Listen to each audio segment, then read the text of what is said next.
pessoal, sou o professor Almir Garcia Fernandes, da Universidade Federal de Uberlândia. E nessa aula 5 nós vamos falar um pouquinho sobre as particularidades dos contratos e dos documentos eletrônicos, né? Iniciando o nosso estudo pelos documentos eletrônicos.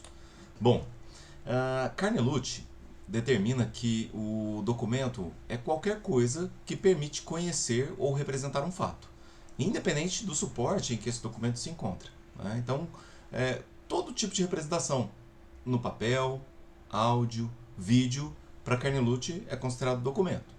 E documento eletrônico? Documento eletrônico a gente pode entender como a informação que é gerada, enviada, recebida, armazenada ou comunicada por meios eletrônicos. Então nós precisamos de meios eletrônicos para gerar documentos eletrônicos, né? Sejam eles ópticos eletrônicos ou qualquer outra situação similar. Nós teríamos um documento eletrônico.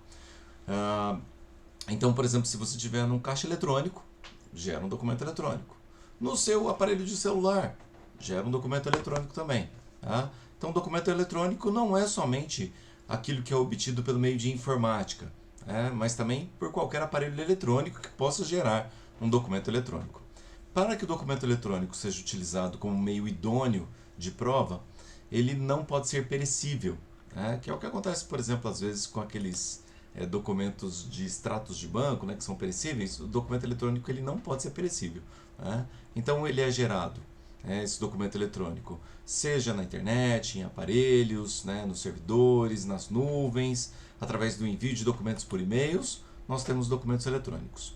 O decreto 8.539 de 2015 disciplinou vários procedimentos administrativos no âmbito da administração pública federal, e ele trouxe alguns conceitos importantes para a gente. Ele afirma que documento é uma unidade de registro de informações, então onde eu possa registrar informações eu tenho um documento.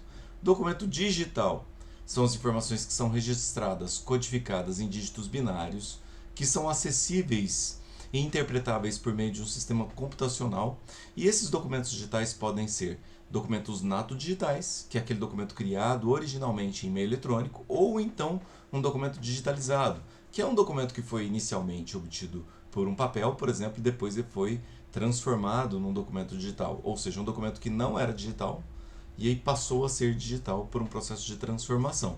A Lei 12.682, que foi publicada em 2012, acabou autorizando o armazenamento em meio eletrônico de quaisquer documentos públicos ou privados que forem compostos por dados ou mesmo por imagens.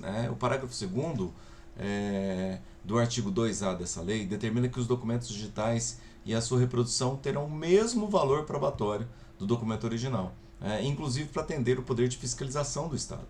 Então nós não precisamos ter mais necessariamente documentos papelarizados.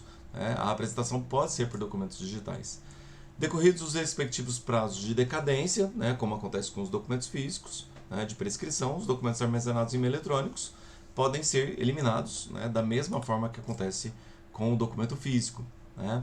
E nós temos a regulamentação de documentos eletrônicos em processo também, seja processos administrativos ou processos judiciais. A medida provisória 2.200 de 2001 criou a Infraestrutura de Chaves Públicas Brasileiras, o ICP Brasil, que auxiliou bastante no processo de codificação e verificação desses documentos. A Lei 11.419 de 2006 tornou o documento eletrônico expressamente admissível como meio de prova, e aí nós tivemos uma disseminação de diversos processos judiciais, processos administrativos, todos via meio eletrônico. Então hoje, basicamente, registros públicos já estão sofrendo alteração com o reconhecimento de validade de vários documentos eletrônicos.